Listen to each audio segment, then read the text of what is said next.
Olá pessoal, nós somos do grupo Pet Odontologia UEM e no vídeo de hoje falaremos sobre artigos científicos, começando especificamente falando sobre os artigos de revisão. Segundo a BNT, o artigo científico pode ser definido como a publicação com autoria declarada que apresenta e discute ideias, métodos, técnicas, processos e resultados nas diversas áreas do conhecimento. Então, os artigos científicos são aqueles decorrentes de uma pesquisa acadêmica em que o estudante analisou o tema, estudou os processos metodológicos inerentes à sua construção e redigiu um texto para ser publicado conforme os resultados encontrados do objeto do projeto de pesquisa. Sendo assim, eles podem ser divididos em artigos de revisão, que analisam e discutem trabalhos já publicados, e em artigos originais ou inéditos, que apresentam temas ou abordagens originais.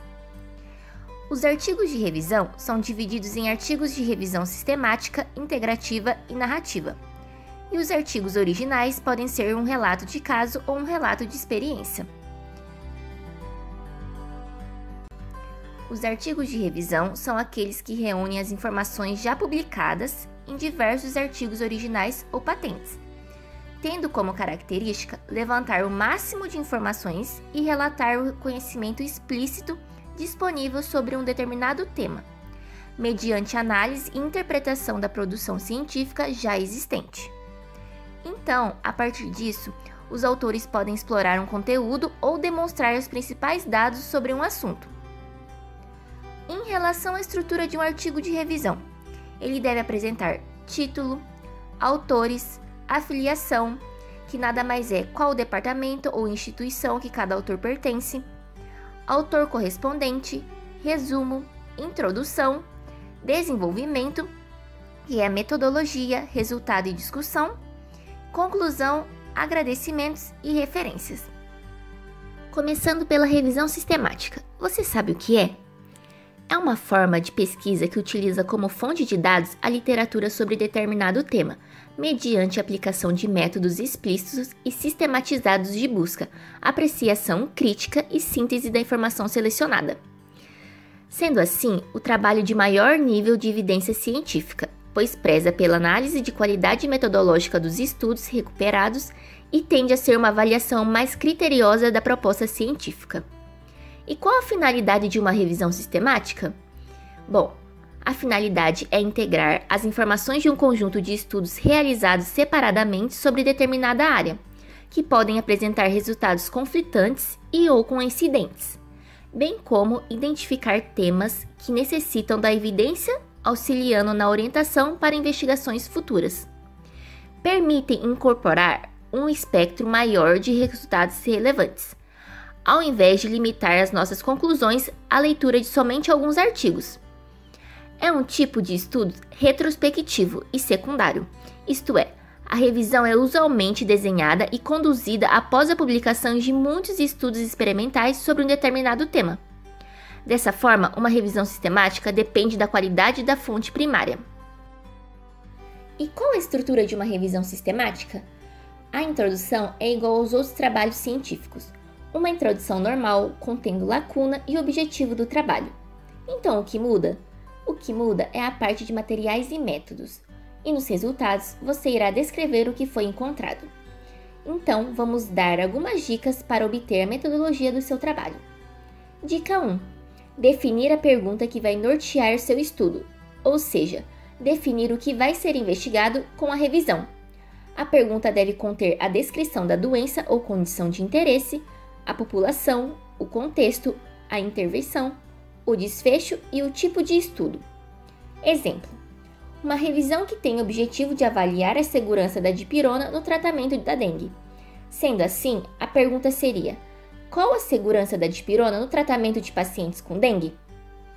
Muitas vezes, os elementos que compõem a pergunta estarão de maneira genérica. No caso desse exemplo, o comprador, o desfecho e o tipo de estudo aparecem de maneira genérica na pergunta feita. Essa tabela mostra os componentes da pergunta de pesquisa, seguindo o anagrama PICOS. A população seria as pessoas com dengue. A intervenção seria o uso de dipirona. A comparação seria com outros antipiréticos ou ainda sem comparação. O desfecho seria as reações adversas e sangramentos. Tipo de estudo seria experimental e observacional. Dica 2. Como buscar as evidências. A busca da evidência tem início com a definição de termos ou palavras-chave, seguida das estratégias de busca, definição das bases de dados e de outras fontes de informações a serem pesquisadas, como o Cielo e Medline e entre outras. Você pode usar revisões sistemáticas antigas sobre o tema ou temas próximos. Protocolos clínicos e revisões narrativas são particularmente úteis. E para cada uma dessas fontes utilizadas deve ser detalhada a estratégia de busca utilizada. Dica 3. Revisar e selecionar os estudos.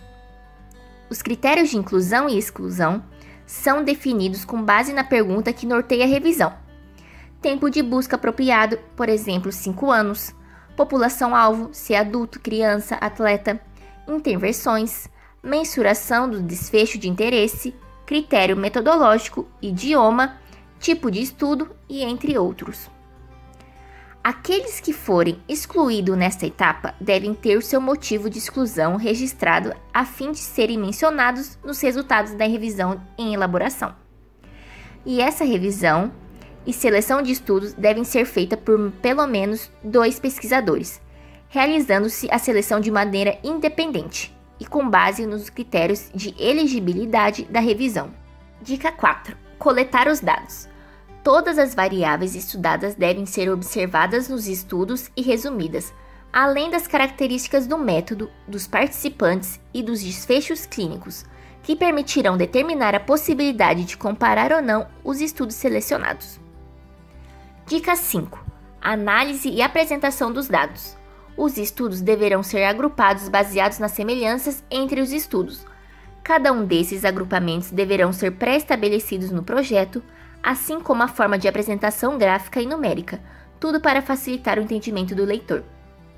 Quando realiza-se métodos estatísticos na análise e síntese dos resultados dos estudos incluídos, tem-se uma revisão sistemática com meta-análise, que nada mais é que uma análise estatística dos estudos encontrados, podendo predizer qual a melhor estratégia terapêutica, por exemplo, de acordo com os trabalhos analisados. Nem toda revisão sistemática tem uma meta-análise. Concluída a metodologia, nos resultados, você deve comunicar tanto os resultados positivos quanto os negativos. Muitos autores de revisão sistemática tendem a comunicar somente os resultados positivos de ensaios clínicos, ou seja, os resultados de intervenções que produziram efeito. Porém, é importante apresentar também os resultados negativos, já que os profissionais que estão na clínica necessitam dessa informação para mudar a sua prática. Além disso, publicar os aspectos positivo e negativo das intervenções só aumenta o conhecimento a respeito da sua eficácia e da sua limitação. Basicamente, uma revisão sistemática é isso: estabelecer um método crítico para a busca de artigos que serão utilizados. E uma revisão integrativa, o que seria? Quando o autor explora o tema por meio da investigação em site de buscas, sem contudo descrever detalhadamente os critérios pormenorizados para obter os artigos encontrados. O texto integrativo é livre e muitos especialistas a utilizam para explicar o estado da arte de um assunto, como o tema escolhido está nos dias de hoje. A revisão integrativa pode ter diferentes finalidades: definição de conceitos, identificação de lacunas nas áreas de estudos, revisão de teorias ou análise metodológica dos estudos incluídos de um tópico particular, permite a combinação de dados de literatura teórica e empírica, explorar os aspectos qualitativos e subjetivos de uma pesquisa. As etapas de uma revisão integrativa é muito parecido com a revisão sistemática. A diferença está que na revisão integrativa não tem por objetivo comparar trabalhos iguais. A partir do tema você pesquisa vários trabalhos e não tem um método específico para a busca de artigos. E uma revisão narrativa, o que é? A revisão narrativa não utiliza critérios explícitos e sistematizados para a busca e na análise crítica da literatura. A busca pelos estudos não precisa esgotar as fontes de informação, não aplica estratégia de busca sofisticada e exaustiva, e a seleção dos estudos e interpretação das informações podem estar sujeitas à subjetividade dos autores. É adequada para a fundamentação teórica de artigos, dissertações, teses, trabalhos e conclusões de curso. Os autores da revisão narrativa podem cometer equívocos sobre a exclusão de artigos ou a inclusão de outros sem relevância, sendo considerado um trabalho de pouco nível de evidência científica. Diante disso, qual o objetivo de uma revisão narrativa? Tem por objetivo mapear o conhecimento sobre uma questão ampla, ou seja, o pesquisador decide quais os artigos ou informações são mais relevantes. Assim, a revisão integrativa possui grande interferência subjetiva. Resumindo a diferença entre a revisão sistemática e a revisão narrativa.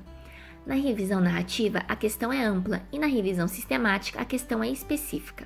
Em relação à fonte e à seleção de dados, na revisão narrativa é frequentemente não especificada e potencialmente com viés. E na revisão sistemática, as fontes são abrangentes e a estratégia de busca é explícita, e a seleção de dados é baseada em critérios aplicados uniformemente. Na revisão narrativa, a avaliação dos dados é variável, e na revisão sistemática, a avaliação é criteriosa e reprodutível. A síntese dos dados é qualitativa na revisão narrativa, e na revisão sistemática é quantitativa. As inferências na revisão narrativa é às vezes baseada em resultados de pesquisa clínica, e na revisão sistemática é frequentemente baseados em resultados de pesquisa clínica. Agora falando da diferença entre a integrativa e a sistemática. A diferença está na estratégia de busca dos dados. Na integrativa, a estratégia de busca não segue um padrão e não utiliza tantas palavras-chave para realizar a pesquisa. Como nesse exemplo que trouxemos, pode-se notar que a quantidade de palavras-chave da revisão sistemática que foram utilizadas para a busca de dados foram bem maiores quando comparada à revisão integrativa. E na revisão sistemática, além de definir os termos de busca, utiliza também a intersecção entre eles. Assim, há mais artigos para serem analisados. Além disso, ali no exemplo da revisão sistemática, fala também que foram utilizadas as referências bibliográficas dos artigos incluídos. Tudo isso mostra que na revisão sistemática, a estratégia de busca é bem mais criteriosa quando comparada à revisão integrativa. Então é isso, pessoal. Não se esqueçam de assistir a segunda parte do vídeo que fala sobre artigos inéditos e originais. Se você gostou desse vídeo, curta, compartilhe, deixe seu comentário e não se esqueça de se inscrever no nosso canal. Até o próximo vídeo!